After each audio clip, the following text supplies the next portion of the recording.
দ্বিতীয় ওয়ানডে জিতে সিরিজ সমতায় ফেরানো এখন অলিখিত ফাইনালে পরিণত হয়েছিল বাংলাদেশ ও শ্রীলঙ্কার তৃতীয় ম্যাচ।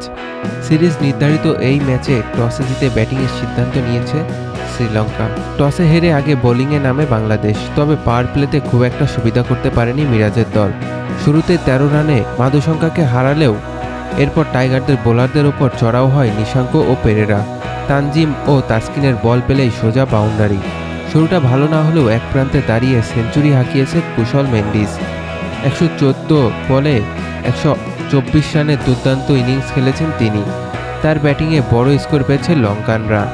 কামিন্দো মেন্ডিস ২০ বলে ১৬ রানে ফেরার পর আশালঙ্কা খেলেছে ৬৮ বলে ৫৮ রানের কার্যকর ইনিংস। তৃতীয় ওয়ানডেতে টসে জিতে ব্যাটিংয়ে নেমে ৭ উইকেটে ২৮৫ রান তোলে শ্রীলঙ্কা।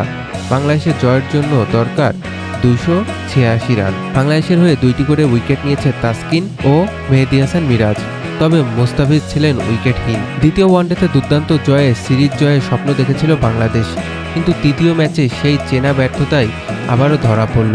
শ্রীলঙ্কার দেয়া ২৮৬ রানের লক্ষ্যে খেলতে নেমে মাত্র ১৮৬ রানে গুটিয়ে গেছে মেহেদী হাসান মিরাজের দল। হারের ব্যবধান ৯৯ রান। শুরুটা ভালো করেছিল ইমন ও মিরাজ, তবে কেউ ইনিংস বড় করতে পারেনি। সর্বোচ্চ ৫১ রান এসেছে তহিদ হৃদয়ের ব্যাট থেকে। সেই দিকে জাকের আলী অনিক ২৭ রানে লড়াই করলেও হারটা ঠেকানোর জন্য যথেষ্ট ছিল না। বাংলাদেশ সিরিজ হারল ২-১ ব্যবধানে।